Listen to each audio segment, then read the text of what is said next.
অপেক্ষার শেষ প্রহর দীর্ঘ ৬ মাসের নীরবতা ভাঙতে চলেছে। নবম জাতীয় বেতন স্কেল এখন আর স্বপ্ন নয়, বাস্তবতার দোরগোড়ায়। ডিসেম্বর ২০২৫-এর শেষ সপ্তাহে এসে যে খবরগুলো আসছে তা লক্ষ লক্ষ সরকারি কর্মচারী ও পেনশনভোগীর মুখে হাসি ফোটাতে চলেছে। জাতীয় বেতন সংস্কার কমিটি তাদের মহাকাজ প্রায় সম্পন্ন করে ফেলেছে। সুপারিশমালা চূড়ান্ত পর্যায়ে, এখন শুধু সময়ের অপেক্ষা। কয়েক সপ্তাহ, হয়তো কয়েকদিন, তারপরে আসবে সেই কাঙ্ক্ষিত ঘোষণা।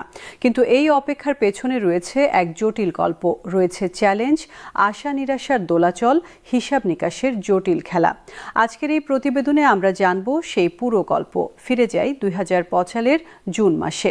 সেই মাসেই শেষ হয় অষ্টম পে স্কেলের মেয়াদ। ২০১৫ সালে যে বেতন কাঠামো চালু হয়েছিল তার ১০ বছর পূর্ণ হয় এবং নিয়ম অনুযায়ী নতুন পে স্কেল আসার কথা ছিল ঠিক তখনই, কিন্তু হলো না।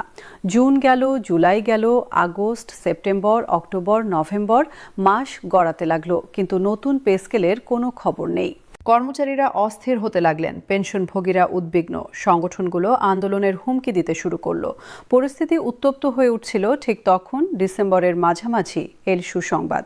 জাতীয় বেতন সংস্কার কমিটি জানালো তাদের কাজ প্রায় শেষ। খুব শিগগিরই তারা তাদের প্রস্তাবনা জমা দেবেন এবং তারপর থেকে খবর আসতে শুরু করলো একের পর এক।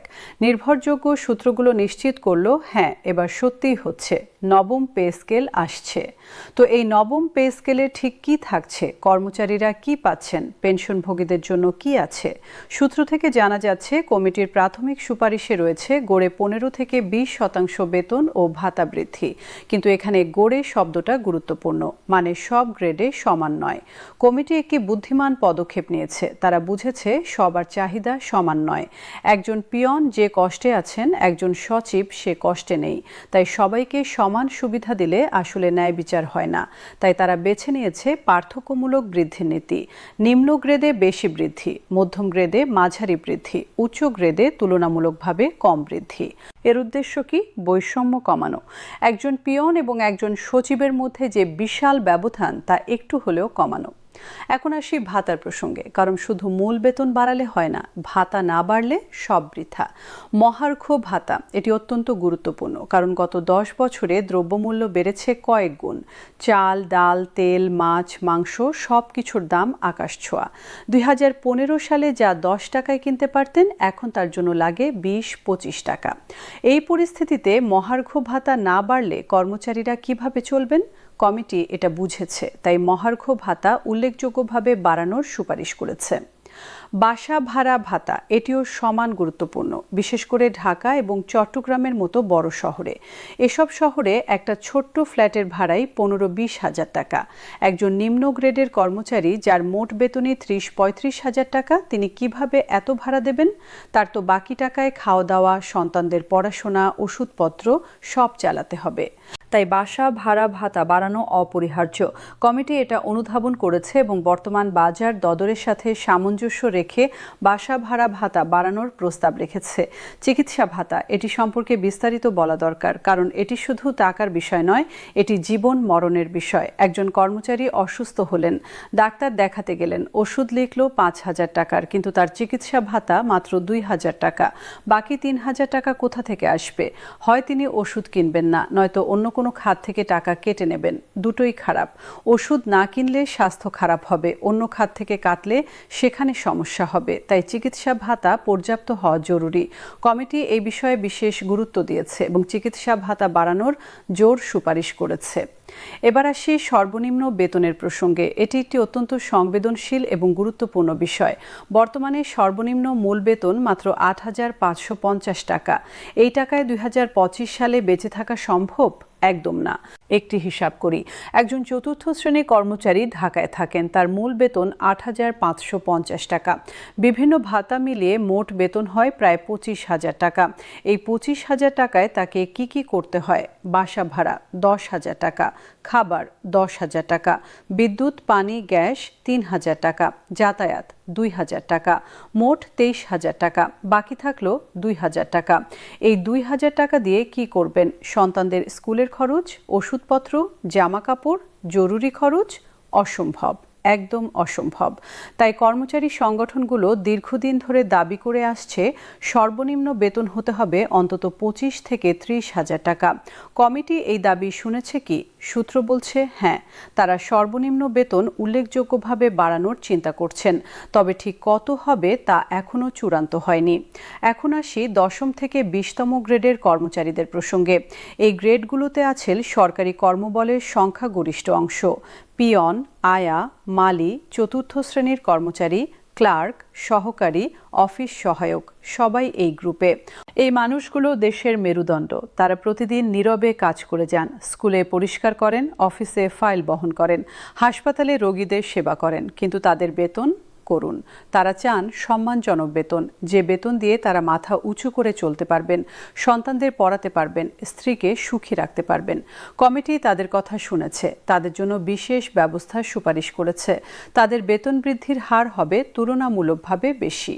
এবার আসি উচ্চপদস্থ কর্মকর্তাদের প্রসঙ্গে। তাদেরও চাহিদা আছে, তাদেরও সমস্যা আছে।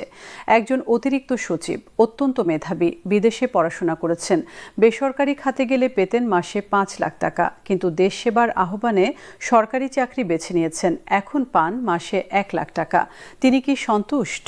না, তিনি মাঝে মধ্যে ভাবেন ভুল সিদ্ধান্ত নিয়েছেন কিনা।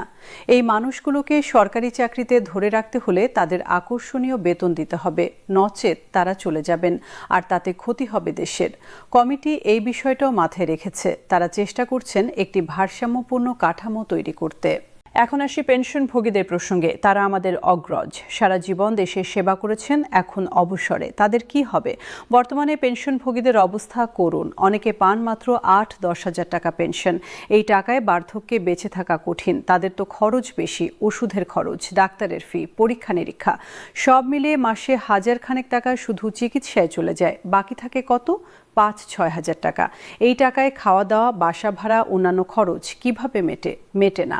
তাই তাদের নির্ভর করতে হয় সন্তানদের ওপর। যাদের সন্তান সচ্ছল তারা কোনো রকমে চলেন, যাদের সন্তান নেই বা সন্তান দরিদ্র তাদের দুর্দশার সীমা নেই।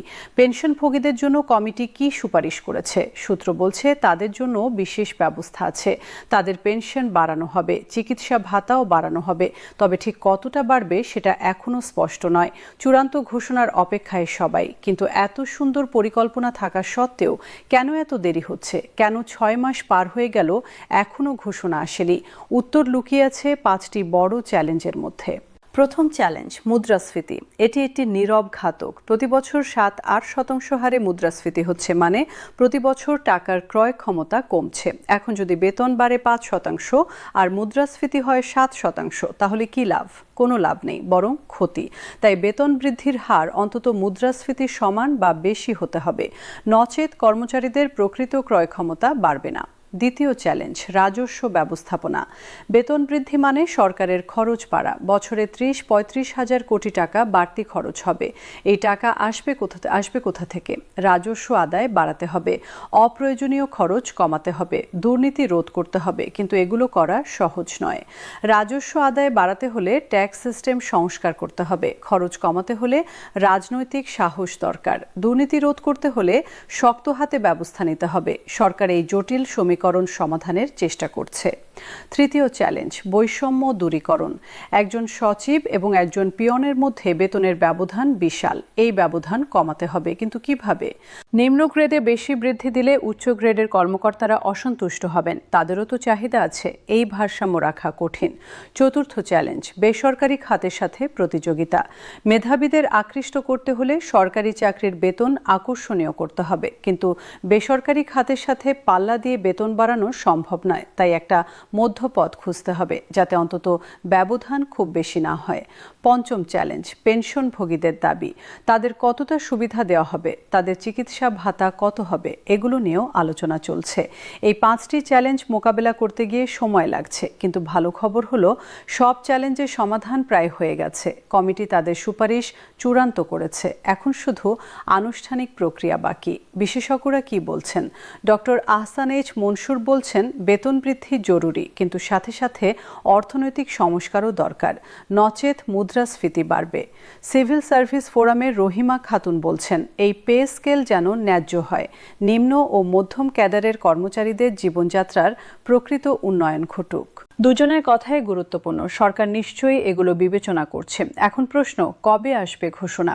সরকার বলছে লক্ষ্য হলো 2024 সালের 1 জানুয়ারি থেকে কার্যকর করা, মানে আর মাত্র কয়েকদিন বাকি। তবে বাস্তবে নগদ টাকা পেতে হয়তো জুলাই পর্যন্ত অপেক্ষা করতে হবে। তবে জানুয়ারি থেকে জুন পর্যন্ত বকেয়া পাওয়া যাবে। লক্ষ লক্ষ মানুষ এখন অপেক্ষায়। কবে আসবে সেই শুভ সংবাদ, কবে শেষ হবে এই অনিশ্চয়তা, আশা করা যাচ্ছে খুব শিগগিরই। নতুন বছরে নতুন আশা, নতুন পে স্কেল, নতুন জীবন। ধন্যবাদ সবাইকে।